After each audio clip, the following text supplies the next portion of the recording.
Julio de 1808. El sol andaluz caía implacable sobre las llanuras de Bailén, convirtiendo la tierra en un horno al aire libre. Bajo la sombra de sus tiendas de campaña, los oficiales franceses bebían vino tinto y se reían con descuido. Su diversión tenía un objeto específico: los soldados españoles que marchaban hacia ellos desde el horizonte polvoriento. Para estos veteranos de las campañas napoleónicas, aquello no era ni siquiera una batalla real. Era una formalidad militar, poco más que un desfile triunfal antes de continuar su marcha victoriosa hacia Cádiz. El general Pierre Dupont de l'Étang estudió el informe de inteligencia con expresión displicente y lo arrojó sobre la mesa de campaña con desdén.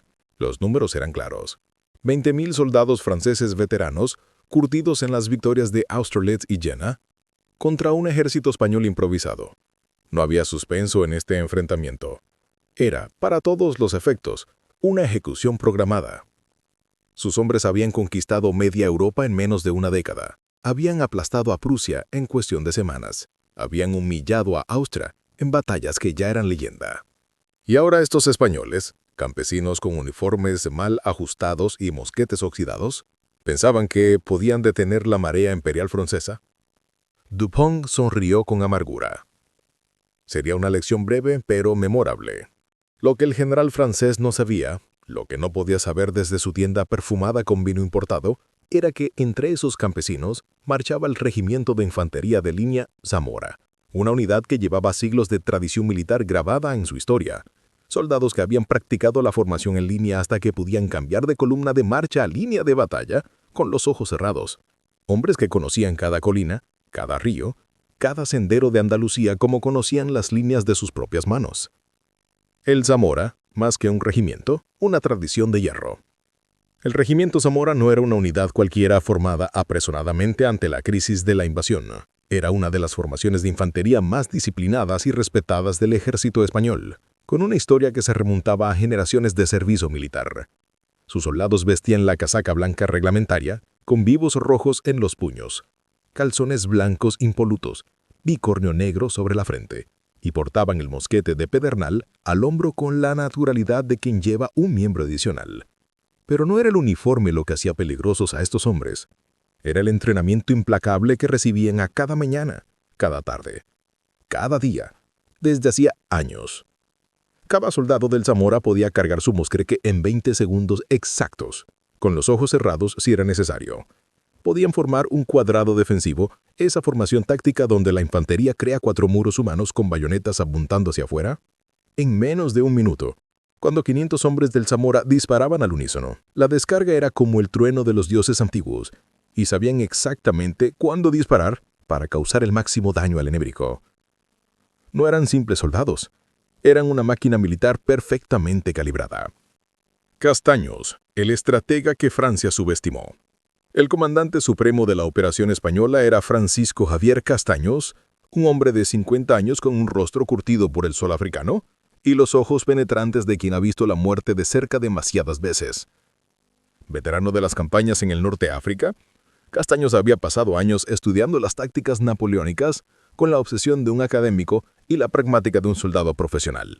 Castaños no era de esos generales que gritaban órdenes grandilocuentes desde la retaguardia mientras otros morían. Era un comandante que entendía la geometría de la batalla como un matemático entiende los números, que sabía que bajo el calor infernal del verano andaluz, el ejército que controlaba el agua ganaba la guerra antes de que se disparara el primer tiro. Nacido en Madrid en 1758, en una familia militar, Castaños había entrado en el ejército a los 16 años. Había visto combate en Gibraltar, en Minorca, en el norte de África contra los piratas berberiscos. Conocía el sabor metálico de la pólvora quemada. Sabía cómo se movían los hombres cuando estaban exhaustos, cuando el miedo les roía las entrañas. Y sobre todo, sabía que el valor sin táctica era simplemente una forma rápida y dolorosa de morir. Cuando las noticias de la invasión francesa llegaron a Sevilla como una tormenta de pánico, Castaños estaba entrenando tropas en Andalucía. Mientras otros generales entraban en pánico, redactaban cartas de rendición o huían hacia el sur, él se sentó tranquilamente y comenzó a hacer cálculos. Los franceses tenían que cruzar Andalucía para alcanzar Cádiz, su objetivo estratégico.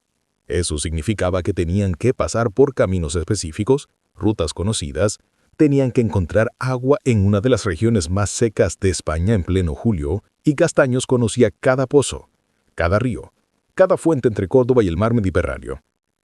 Era una partida de ajedrez y Castaños ya estaba planeando su jaque mate. La arrogancia francesa, un error estratégico fatal. Los franceses no entendían contra qué estaban luchando realmente. Para ellos, esto era simplemente una cuestión de números y reputación. 20.000 soldados franceses veteranos contra lo que creían que eran milicias desorganizadas de campesinos andaluces. Dupont había enviado mensajes triunfales a París prometiendo que estaría en Cádiz en 2 semanas como máximo. Sus oficiales ya planeaban qué harían con el oro español que iban a saquear de los palacios y catedrales del sur. Las conversaciones en las tiendas francesas giraban en torno a mujeres, vino y botín. Pero el regimiento Zamora y las otras unidades bajo el mando de Castaños no eran milicias improvisadas. Eran soldados profesionales con años de entrenamiento. Habían jurado defender España hasta la muerte. Y cada uno de ellos sabía con claridad cristalina que si los franceses tomaban Andalucía, tomarían todo el país. Si Cádiz caía, España dejaba de existir como nación independiente. Esta no era una batalla por territorio o gloria militar. Era una batalla existencial por la supervivencia de España como país libre.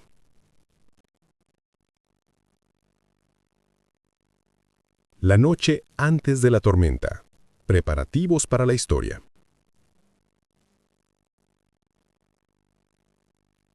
Castaños reunió a sus comandantes de regimiento la noche antes de la batalla en una casa de campo requisada a las afueras de Bailén.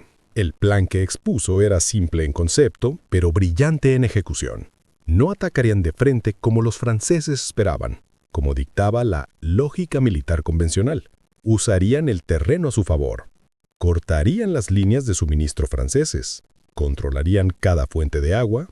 Y cuando los franceses estuvieran débiles, deshidratados por el calor implacable y la sed torturante, entonces, y solo entonces, atacarían con toda su fuerza.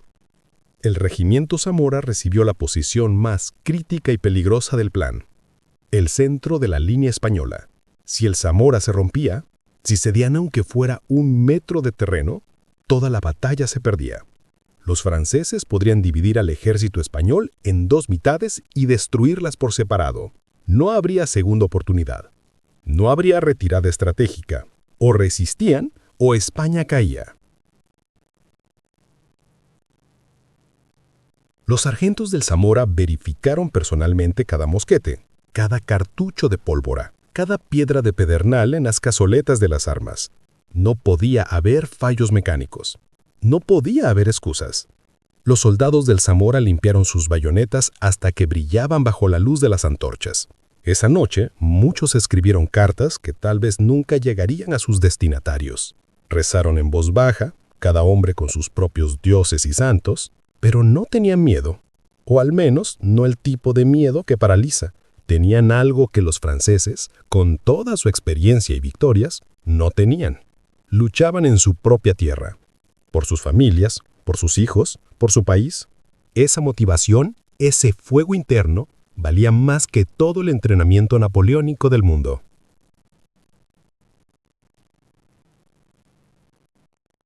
El amanecer del 19 de julio de 1808.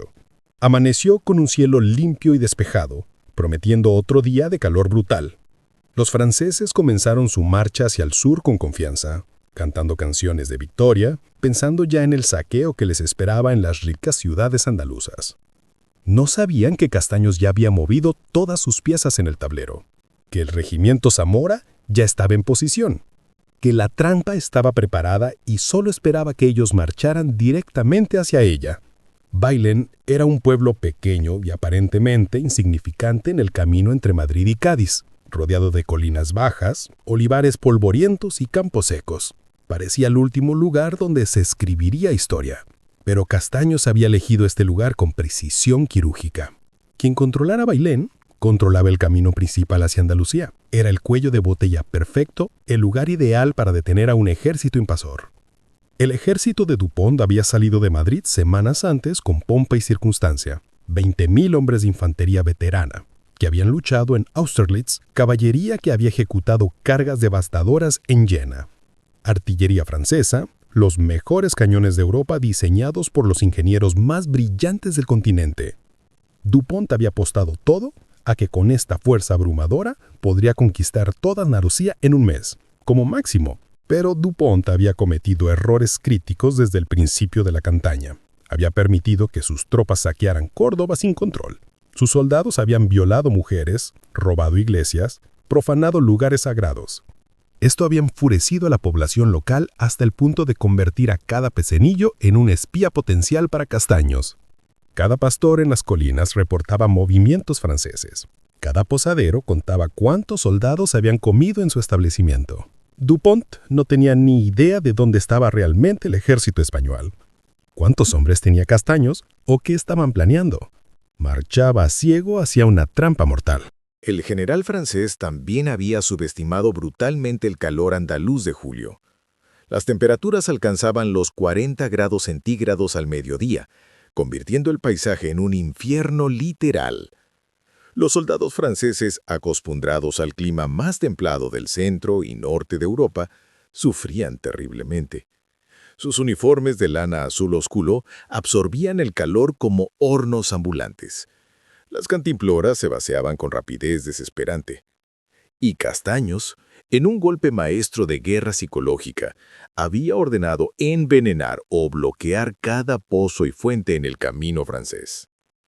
El regimiento Zamora en el corazón de la tormenta. La misión del regimiento Zamora era cristalina en su simplicidad y aterradora en su dificultad: formar el centro inquebrantable de la línea española. Cuando los franceses atacaran, y atacarían porque era su naturaleza, su doctrina, su forma de hacer la guerra, el Zamora tenía que resistir como un muro de piedra, no retroceder ni un solo metro, no ceder ni un palmo de terreno. Si el centro se rompía, si el Zamora fallaba, los franceses podrían dividir el ejército español en dos mitades aisladas y destruirlas por separado. Entonces ganarían la batalla, Andalucía y probablemente España entera. Castaños había logrado reunir aproximadamente 25.000 soldados españoles para esta batalla. No todos eran veteranos profesionales como el Zamora. Había regimientos recién formados con apenas semanas de entrenamiento, voluntarios entusiastas pero inexpertos de Sevilla y Granada, milicias locales que apenas sabían mantener la formación. Pero todos compartían una característica común: un odio visceral hacia los franceses que habían invadido su país, profanado sus iglesias, violado a sus mujeres, robado sus pueblos. Los franceses tenían ventajas claras y objetivas en papel: artillería superior en número y calidad, más experiencia en grandes batallas campales, oficiales que habían estudiado en las mejores academias militares de Europa, tácticas napoleónicas que habían derrotado a todos los ejércitos continentales en los últimos años. En cualquier análisis estratégico convencional, esta debería ser una victoria francesa fácil y rápida. Pero Castaños tenía ventajas que no aparecían en los mapas militares ni en los informes de inteligencia. Conocía el terreno como la palma de su mano. Sus hombres podían soportar el calor andaluz mucho mejor que los franceses. Y tenía algo que ningún ejército francés, por bien entrenado que estuviera, podía igualar: soldados que luchaban por defender su hogar. Esa motivación existencial convertía a hombres ordinarios en guerreros extraordinarios. La disposición táctica: un tablero de ajedrez mortal. El regimiento Zamora se posicionó en las colinas bajas al norte de Bailén, en el corazón del despliegue español. Desde esa posición elevada podían ver perfectamente los caminos polvorientos que los franceses tenían que usar para avanzar.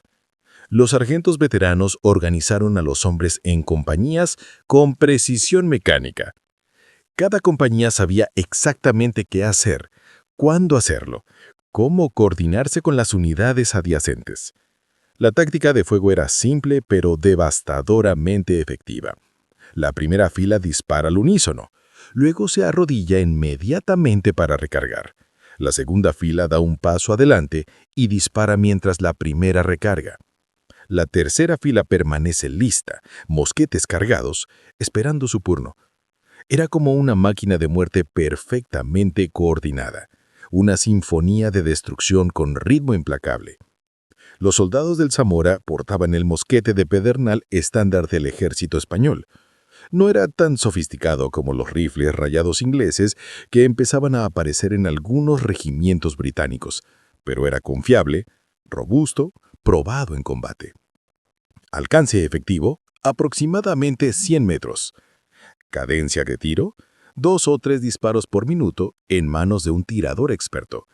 Y los hombres del Zamora eran muy expertos. Cada soldado llevaba 60 cartuchos en su cartuchera de cuero curtido. Cada cartucho contenía la carga de pólvora y la bola de plomo envuelta en papel encerado. El soldado mordía el papel para abrirlo, vertía un poco de pólvora en la cazoleta del mosquete para la ignición, echaba el resto de la pólvora por el cañón, introducía la bola de plomo y el papel como taco, compactaba todo firmemente con la baqueta metálica. 20 segundos si eras realmente bueno. Los hombres del Zamora eran excepcionalmente buenos. Castaños cabalgó personalmente por las líneas españolas la tarde antes de la batalla. No hizo discursos grandilocuentes llenos de retórica vacía. Habló con los soldados usando palabras simples y directas que cualquier hombre podía entender. Les dijo que los franceses pensaban que los españoles eran cobardes, que huirían al primer disparo. Les dijo que mañana demostrarían lo contrario. Les dijo que cada hombre que mantuviera su posición, que disparara cuando debía disparar, que no cediera terreno, estaría salvando España. Los soldados escucharon en silencio y creyeron cada palabra. La carga inicial, cuando el orgullo francés chocó contra el acero español.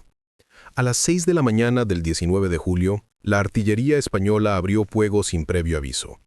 No fue un bombardeo masivo destinado a causar bajas significativas. Fueron solo algunos disparos calculados, lo suficiente para despertar bruscamente a los franceses, para decirles con claridad: estamos aquí, vengan a buscarnos si se atreven. Los cañones españoles, piezas de bronce de 8 libras, lanzaron sus proyectiles hacia el campamento francés. Las bolas de cañón rebotaron violentamente por el suelo levantando enormes nubes de polvo amarillo. Dupont salió furioso de su tienda, todavía medio desnudo, gritando órdenes contradictorias. ¿Cómo se atrevían estos malditos españoles a atacar primero? Él era quien dictaba el ritmo de las batallas. Él era quien atacaba. Él era el representante del ejército imperial francés. Inmediatamente ordenó a todo su ejército formar para el combate. Los tambores franceses comenzaron su redoble característico, el sonido que había aterrorizado a prusianos y austriacos. Las tropas francesas, todavía adormiladas, confundidas, sedientas, agarraron sus mosquetes y se formaron en las temibles columnas de ataque napoleónicas. Las columnas de ataque eran la táctica favorita de Napoleón y sus mariscales. Eran masa concentrada de infantería que avanzaba rápidamente en formación cerrada. El impacto psicológico de ver 1000 hombres marchando hacia ti en una columna compacta, con tambores redoblando y gritos de guerra, era absolutamente terrible. Había roto la moral y las líneas de ejércitos enteros. Pero la columna tenía una debilidad táctica fundamental que los españoles habían estudiado cuidadosamente. Una columna solo podía disparar efectivamente con las primeras filas. Los hombres en el centro y la retaguardia de la columna no podían apuntar sus mosquetes sin disparar a sus propios camaradas. Una línea de infantería, por el contrario, podía disparar con todas sus filas simultáneamente. El regimiento Zamora estaba desplegado en línea clásica, 3 filas de profundidad. Cada soldado podía ver al enemigo con claridad. Cada mosquete apuntaba directamente hacia adelante. Cuando los franceses llegaran a 100 metros, el alcance efectivo del mosquete, 500 hombres dispararían simultáneamente. Esa era la teoría estudiada en las academias militares. Ahora venía la realidad sangrienta del combate. El choque de titanes. Disciplina contra furia.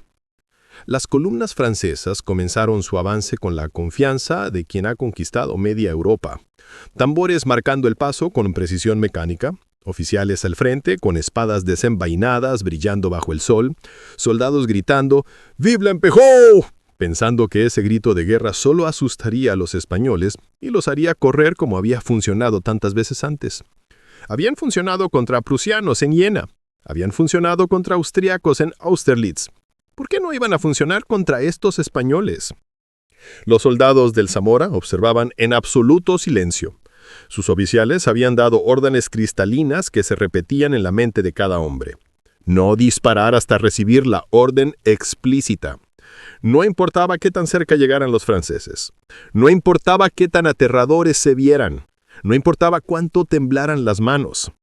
Esperar la orden. Un disparo demasiado temprano era un disparo completamente desperdiciado, y hoy no podían desperdiciar absolutamente nada. La distancia se cerraba con rapidez aterradora. 200 metros, 150. Los soldados españoles ahora podían ver las caras individuales de los franceses. Hombres jóvenes en su mayoría, no se veían diferentes de los españoles. Solo llevaban uniformes azules en lugar de blancos. Pero hoy eran el enemigo y tenían que ser detenidos. A exactamente 100 metros de distancia, el coronel del regimiento Zamora levantó su espada ceremonial con un gesto dramático. Los sargentos veteranos gritaron la orden que todos esperaban. La primera fila del Zamora disparó al unísono. 500 mosquetes crearon instantáneamente una pared sólida de humo blanco que oscureció completamente la visión. El sonido fue como un trueno apocalíptico que sacudió el suelo. Las balas de plomo volaron a través del aire hacia la columna francesa con velocidad mortal.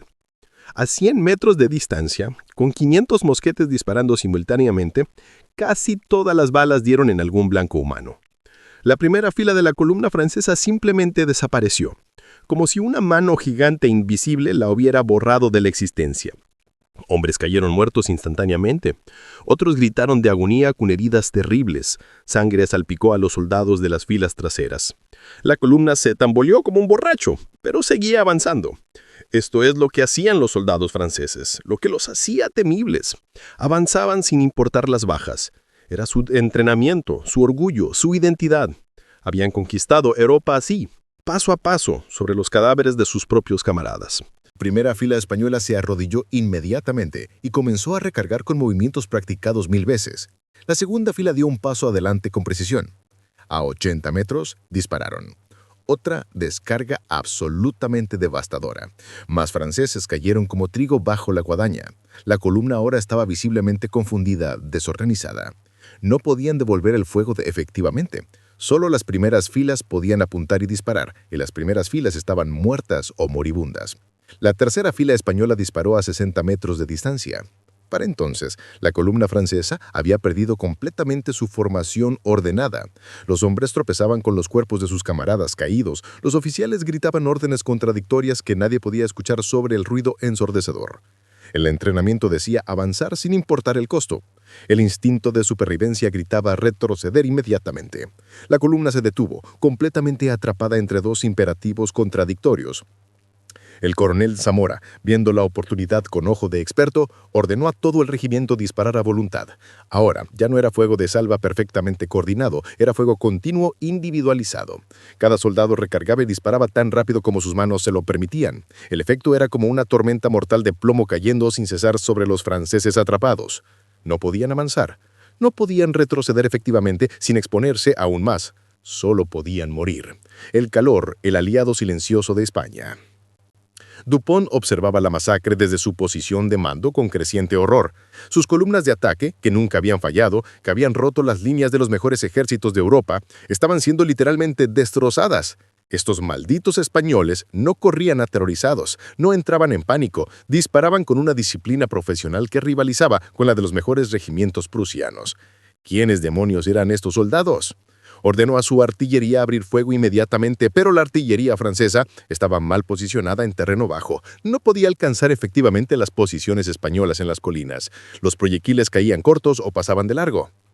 El primer ataque francés finalmente se retiró en desorden, dejando literalmente cientos de muertos y heridos desperdigados por el campo polvoriento. Dupont no podía creerlo. Ordenó furioso un segundo ataque, esta vez con el doble de tropas, 2 columnas masivas en lugar de una. Seguramente el peso puro de los números rompería esas malditas diñas españolas. Los tambores sonaron otra vez, las columnas avanzaron otra vez. El regimiento Zamora esperó con paciencia mortal otra vez. Los soldados habían limpiado rápidamente sus mosquetes del residuo de pólvora.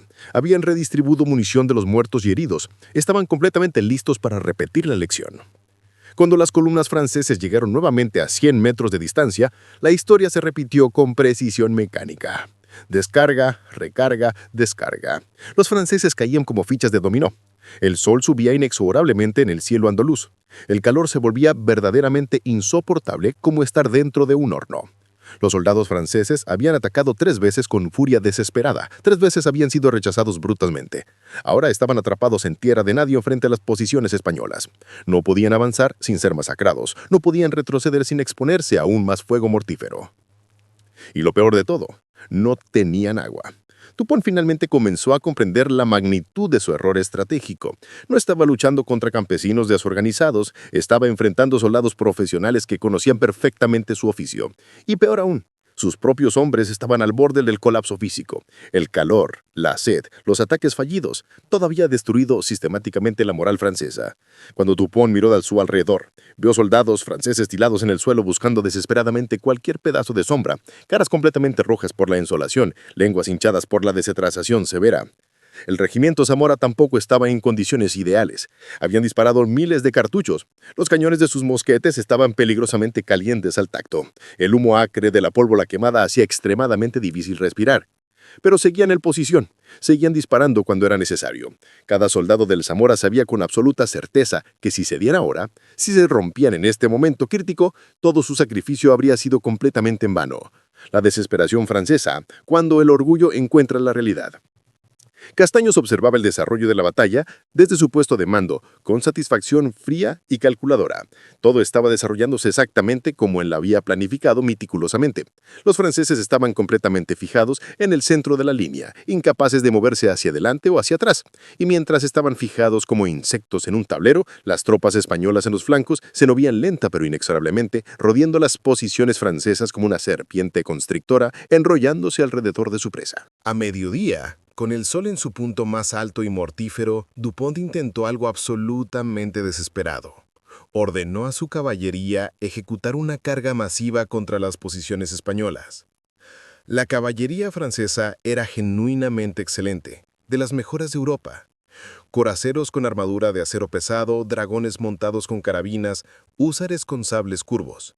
Si podían romper las líneas de infantería española, podrían cambiar completamente el curso de la batalla. Los caballos comenzaron a galopar hacia las colinas donde estaba desplegado el regimiento Zamora. El sonido de cientos de cascos golpeando el suelo era como un terremoto acercándose. El Zamora vio la carga de caballería aproximándose rápidamente. Los sargentos gritaron órdenes específicas con voces entrenadas para cortar el pánico.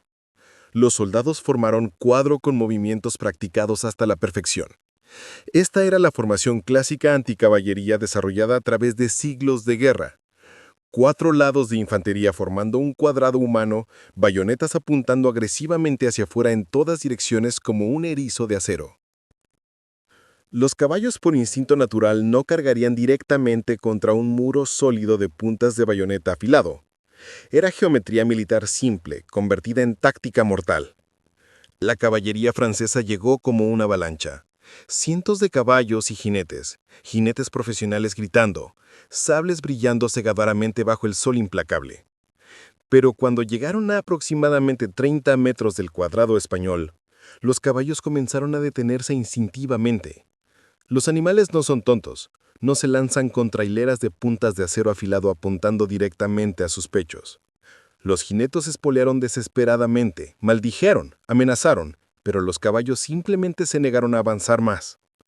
Y en ese momento crítico, cuando la caballería francesa estaba completamente detenida y aglomerada a corta distancia, el cuadrado español abrió fuego a quemarropa. La descarga fue absolutamente devastadora. Los jinetes franceses cayeron de sus monturas como marionetas con los hilos cortados. Los caballos sin jinetes corrían aterrorizados en todas direcciones. La carga de caballería se convirtió en un desastre sangriento. La caballería francesa se retiró en completo desorden, dejando docenas de muertos y heridos. Era la primera vez en toda esta guerra que la célebre caballería francesa había sido completamente rechazada por infantería española. El mito de la invencibilidad francesa continuaba desmoronándose bajo el sol andaluz. El último ataque, todo o nada. Dupont estaba ahora genuinamente desesperado. Había perdido miles de hombres en ataques inútiles. Su ejército estaba sediento, físicamente agotado, completamente desmoralizado. Y peor aún, estaba recibiendo reportes alarmantes de que tropas españolas habían cortado completamente su ruta de retirada hacia el norte. Estaba siendo sistemáticamente cercado. Si no hacía algo dramático e inmediato, todo su ejército sería capturado. Ordenó un último ataque masivo, comprometiendo absolutamente todas sus tropas disponibles. Si podían romper el centro español con pura fuerza bruta, podrían abrirse camino hacia la libertad. Era literalmente todo o nada. Victoria o destrucción total. Los tambores franceses tocaron el ataque general. 10.000 soldados franceses se formaron en una masa enorme. Esta sería la carga más grande y desesperada del día. Si el regimiento Zamora se rompía ahora, en este momento crítico, España perdía la batalla, perdía Andalucía, probablemente perdía la guerra entera. Los soldados del Zamora vieron la enorme masa de uniformes azules avanzando hacia ellos como una ola gigantesca. Era genuinamente aterrador, como una marea humana azul que venía a ahogarlos. Algunos de los hombres más jóvenes temblaban visiblemente. Los veteranos curtidos los calmaron con palabras breves y firmes. Habían aguantado todo el maldito día bajo fuego constante. Podían aguantar solo un poco más de tiempo. El coronel del Zamora cabalgó directamente frente a la línea, completamente expuesto al fuego enemigo, y gritó para que absolutamente todos pudieran oír claramente. Les recordó que eran el regimiento Zamora, que llevaban siglos de honor militar, que sus hijos y nietos contarían esa historia durante generaciones, que toda España los estaba mirando en este momento preciso. Los soldados gritaron su respuesta con voces roncas. No retrocederían ni un paso, morirían en esta colina antes de quedar. La masa francesa llegó a 100 metros. La descarga española fue como el fin del mundo. 500 mosquetes disparando simultáneamente crearon un sonido que podía escucharse a kilómetros de distancia. Pero los franceses siguieron viniendo. Estaban tan absolutamente desesperados que literalmente no les importaba morir. Solo querían romper esas malditas líneas españolas y escapar. A 50 metros, ambos lados disparaban sin parar. El humo era tan absolutamente denso que casi no se podía ver nada más allá de unos pocos metros. Los soldados disparaban prácticamente a ciegas hacia las sombras en el humo. El ruido era completamente ensordecedor. Mosquetes disparando, hombres gritando, oficiales gritando órdenes que nadie podía escuchar. Entonces los franceses finalmente llegaron a la línea española. Comenzó el combate cuerpo a cuerpo, el tipo más brutal de lucha. Bayonetas contra bayonetas, culatas de mosquete usadas como garrotes, hombres forcejeando desesperadamente en el polvo. Era caos puro, el tipo de lucha donde el entrenamiento formal casi no importaba, solo la voluntad animal de sobrevivir. El regimiento Zamora luchó como guerreros poseídos. Cada metro de terreno costaba sangre de ambos lados. Los sargentos veteranos mantenían la línea con pura fuerza de voluntad. Empujaban físicamente a los hombres de vuelta a posición, llenaban los huecos cuando alguien caía. La línea se doblaba bajo la presión, como el acero bajo tensión extrema, pero no se rompía. Flexible pero absolutamente inquebrantable. Lentamente, de manera casi imperceptible al principio, los franceses comenzaron a retroceder. No porque fueran cobardes, eran tan valientes como cualquier soldado que haya existido, pero estaban física y mentalmente agotados. Habían dado absolutamente todo lo que tenían. Y no había sido suficiente. El regimiento Zamora había resistido, contra toda lógica militar, contra todas las probabilidades, contra el mejor ejército de Europa. Habían resistido.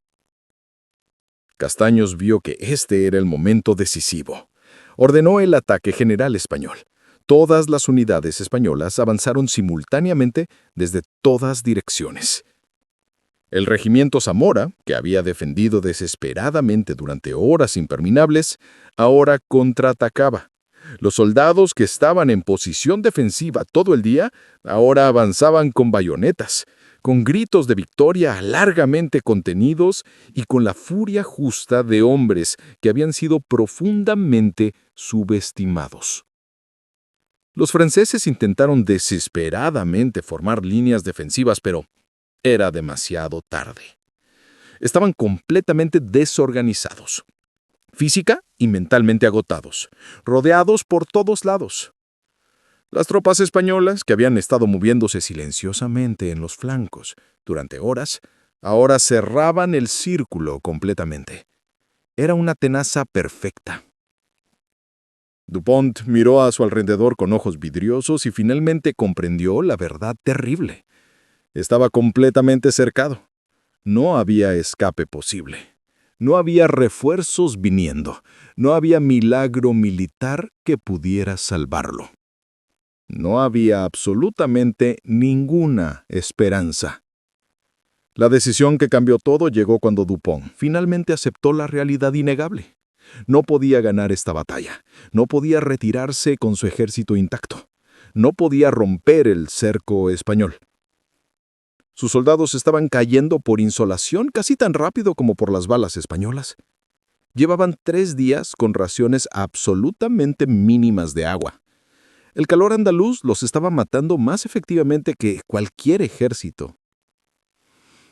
A las 5 de la tarde del 19 de julio de 1808, Dupont tomó la decisión más humillante de su carrera militar. Envió un oficial con bandera blanca hacia las líneas españolas. El oficial cabalgó lentamente, con la bandera de tregua ondeando claramente visible. Los soldados españoles dejaron de disparar gradualmente. Un silencio extraño e innatural cayó sobre el campo de batalla. Después de horas de ruido absolutamente ensordecedor, el silencio era casi físicamente doloroso. El oficial francés fue escoltado ante Castaños. El mensaje era brutalmente simple. El general Dupont solicitaba formalmente discutir términos de rendición.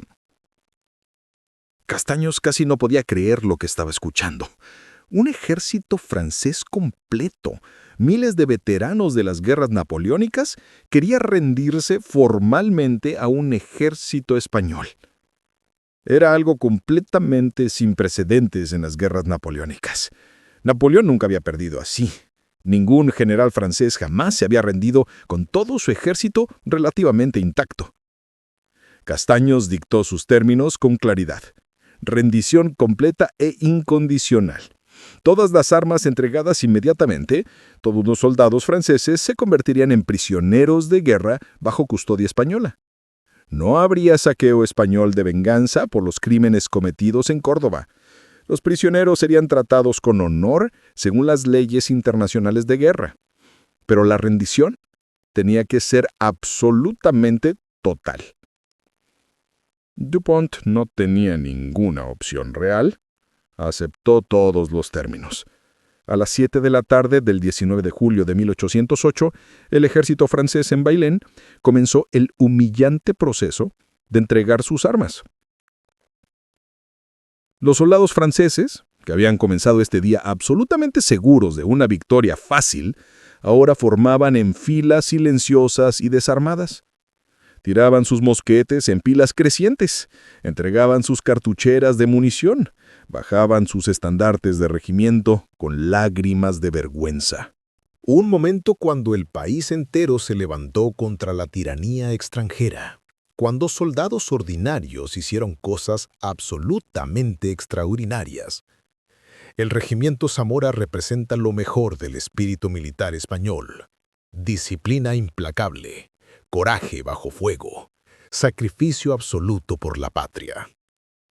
La batalla demostró algo fundamental sobre la naturaleza de la guerra, que ningún ejército es verdaderamente invencible, que ningún imperio dura eternamente, que un pueblo genuinamente determinado a defender su libertad puede superar obstáculos que parecen insuperables. Los franceses aprendieron esto de la manera más dura y dolorosa posible en las colinas polvorientes de Bailén, bajo el sol implacable de julio. 200 años después, el nombre del regimiento Zamora todavía se recuerda con profundo honor en España. Su bandera de batalla, marcada con las palabras Bailén 1808, en letras doradas, se exhibe con orgullo en museos militares. Los descendientes de esos soldados cuentan orgullosamente las historias a sus hijos y nietos, y cada generación aprende la misma lección fundamental. Nunca, jamás subestimes a quien lucha por su hogar, por su familia, por su libertad. Esa es la lección eterna de Bailén. Esa es la lección del regimiento Zamora, y esa lección permanecerá verdadera mientras existan naciones libres dispuestas a defender su independencia. Epílogo. El eco que nunca cesa. El general Dupont fue enviado de regreso a Francia en absoluta desgracia. Napoleón lo culpó públicamente de cobardía, lo degradó ceremonialmente, lo convirtió en chivo expiatorio. Su carrera militar terminó para siempre en las colinas de Bailén. Castaños fue promovido a capitán general, recibió títulos nobiliarios, se convirtió en héroe nacional genuino. Pero él siempre insistió en dar todo el crédito a sus soldados. Decía que el regimiento Zamora y las otras unidades habían ganado la batalla, que él simplemente había organizado el coraje que ya existía naturalmente en los corazones españoles. Los soldados que sobrevivieron Bailén llevaron esa experiencia transformadora por el resto de sus vidas. Habían estado presentes en el momento exacto cuando España había dicho no al imperio más poderoso del mundo. Y habían ganado. Esa memoria los sostuvo durante los años brutales de guerra que siguieron. Bailén no ganó la guerra. La guerra peninsular continuó sangrientamente hasta 1814. Hubo derrotas terribles. Hubo momentos oscuros cuando parecía que Francia finalmente ganaría. Pero Bailén había demostrado irrefutablemente que la victoria era posible. Y esa posibilidad mantuvo viva la resistencia española durante 6 años más de guerra brutal. El regimiento Zamora continuó luchando con honor en Talavera, en Albuera, en Vitoria, pero Bailén siguió siendo para siempre su momento definitorio. El día cuando cambiaron la historia, el día cuando demostraron que España podía defenderse. Y en las noches tranquilas cuando los veteranos del Zamora se reunían décadas después, siempre regresaban a ese día de julio, bajo el sol andaluz. El día cuando resistieron, el día cuando ganaron, el día cuando salvaron España. El regimiento Zamora observaba en silencio respetuoso. Habían peleado todo el día bajo condiciones infernales. Habían perdido 200 hombres, muertos o gravemente heridos. Estaban física y mentalmente exhaustos, cubiertos de polvo, pólvora y sangre. Pero habían ganado. Habían resistido contra el mejor ejército de Europa. Y no solo habían resistido, habían destruido completamente a ese ejército. El costo de la victoria. Honor comprado con sangre. 18,000 soldados franceses se rindieron formalmente ese día. Prácticamente todo el ejército de Dupont. Además, 2,200 franceses habían muerto en la batalla misma. 20,000 hombres. Una fuerza que había parecido absolutamente invencible, simplemente dejó de existir como unidad militar efectiva. Era la mayor derrota que Francia había sufrido en años, posiblemente décadas. Los soldados del regimiento Zamora se abrazaban entre sí, lloraban lágrimas de alivio y alegría mezcladas. Habían logrado lo imposible. Los oficiales permitieron a los hombres celebrar. Se lo habían ganado con sangre. Habían salvado Andalucía. Probablemente habían salvado España entera. Y habían demostrado al mundo que los españoles podían luchar y ganar contra los franceses. Castaños cabalgó personalmente por todas las líneas españolas. Los soldados lo vitoreaban con voces roncas. Él saludaba, Pero también se detenía para visitar a los heridos, a los moribundos en los puestos de socorro improvisados. Les agradecía personalmente. Les decía que España nunca, jamás olvidaría lo que habían hecho este día, que sus nombres vivirían para siempre en la historia de la nación. Y tenía absoluta razón. El coronel del regimiento Zamora reunió a los hombres que permanecían en pie. Habían comenzado la batalla con 800 soldados orgullosos. Ahora quedaban aproximadamente 600. 200 habían caído, muertos o gravemente heridos. Pero esos 200 no habían muerto en vano. Habían dado sus vidas por algo que genuinamente importaba. Por España, por la libertad, por demostrar que los españoles no eran esclavos de ningún imperio. El eco de Bailén, ondas que cambiaron el mundo. La noticia de la victoria se extendió por España con velocidad asombrosa. Mensajeros cabalgaron frenéticamente hacia Sevilla, hacia Madrid ocupado, hacia cada rincón de la península. España había ganado. Los supuestamente invencibles franceses habían sido derrotados y humillados. El pueblo español, que había estado aterrorizado por la invasión, que había contemplado la rendición, de repente tuvo esperanza real. Si Bailén era posible, entonces quizás expulsar completamente a los franceses de España era posible. La reacción en las filas militares españolas fue de júbilo casi histérico. Regimientos en todo el país recibieron la noticia con celebraciones espontáneas. El regimiento Zamora se convirtió en leyenda viviente inmediatamente. Todos querían saber sobre los hombres que habían detenido a los franceses. Canciones populares se escribieron sobre ellos, historias se contaron y se exageraron en tabernas y plazas públicas por toda España. Pero también había una sobriedad realista entre los veteranos. Los hombres del Zamora, que habían estado realmente ahí, sabían que esto era solo el principio de una guerra larga. Napoleón no aceptaría esta humillación. Vendría personalmente con ejércitos más grandes, mejor preparados, sedientos de venganza. La guerra continuaría, probablemente durante años. Pero ahora España sabía con certeza absoluta que podía ganar. Esa convicción psicológica valía más que cualquier victoria táctica individual. La noticia llegó a todas las capitales europeas y causó ondas sísmicas. En Viena, en Berlín, en San Petersburgo, los gobiernos reconsideraron radicalmente sus políticas hacia Francia. Austria comenzó inmediatamente a planear una nueva guerra contra Napoleón. Prusia empezó a reconstruir secretamente su ejército. Rusia se volvió mucho menos cooperativa con las demandas francesas. Bailén les había dado esperanza concreta de que Napoleón podía ser derrotado. En Francia la noticia causó shock genuino. Los periódicos parisinos inicialmente se negaron a creerla. ¿Un ejército francés completo rendido?